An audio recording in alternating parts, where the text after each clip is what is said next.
मुंबईच्या पश्चिम उपनगरांमध्ये सुरू असलेल्या जोरदार पावसामुळे अंधेरी पश्चिममधील वीरा देसाई रोड पाण्याखाली गेलेला आहे। वीरा देसाई रोडवरती 3 ते 4 फूट पाणी भरल्यामुळे वाहतुकीला त्याचा मोठा अडथळा निर्माण झाला आणि त्यासोबतच वीरा देसाई रोडवरील सोसायट्यांमध्ये देखील पाणी शिरलंय। सध्या मुंबई महानगरपालिकेकडून जनरेटर लावून पाणी काढण्याचं काम युद्धपातळीवर सुरू करण्यात आलंय।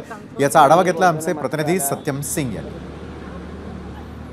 मुंबईच्या पश्चिम उपनगरात आज सकाळपासून मुसळधार पाऊस सुरू आहे, त्यामुळे अंधेरी पश्चिमेत वीरा देसाई रोड पाण्याखाली गेला आहे। आपण आहोत सध्या वीरा देसाई रोडवर। या ठिकाणी आपण पाहिलं तर रस्त्याच्या दोन्ही बाजू आहेत पाण्याखाली गेला आहे, त्यामुळे वाहन या ठिकाणी जे गाड्या जात आहेत ते मोठ्या प्रमाणात बंद पडताना दृश्यामध्ये पाहायला मिळत आहेत। काही गाड्या या ठिकाणी एका साईडनी मार्ग काढताना दिसत आहेत। खरं तर पश्चिम उपनगरात सकाळपासून पावसाचा जोर कायम आहे, त्यामुळे पश्चिम उपनगरात जे सखल भाग आहे त्या ठिकाणी पाणी भरलं आहे। वीरा देसाई रोड देखील हा सखल भाग असल्यामुळे या ठिकाणी रस्त्यावर 3 ते 4 फूट पाणी भरलं आहे, त्यामुळे मोठ्या संख्येमध्ये या ठिकाणी गाड्या जे आहेत ते बंद पडलेली आहेत। मुंबई महानगरपालिकेचं जनरेटर लावणे या ठिकाणी पाणी आहे ते कमी करण्याचं या ठिकाणी काढण्याचं काम सुरू आहे। मात्र हा सखल भागात आपण पाहिलं तर मोठ्या संख्येमध्ये रस्त्यावर काही गाड्या जे घेऊन आल्या आहेत त्या देखील या ठिकाणी पाण्यामध्ये बंद पडले आहेत। पावसाचा जोर कायम राहिला तर पश्चिम उपनगरात जे सखल भाग इतर जे मोठ्या प्रमाणात सखल भाग आहे त्या ठिकाणी देखील असंच काही स्वरूप पाहायला मिळेल। सध्या वीरा देसाई रोडवर या ठिकाणी मोठ्या प्रमाणात पाणी भरलं आहे आणि याला काढण्यासाठी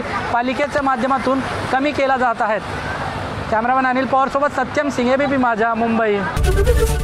एबीपी माझा, उघडा डोळे बघा नीट।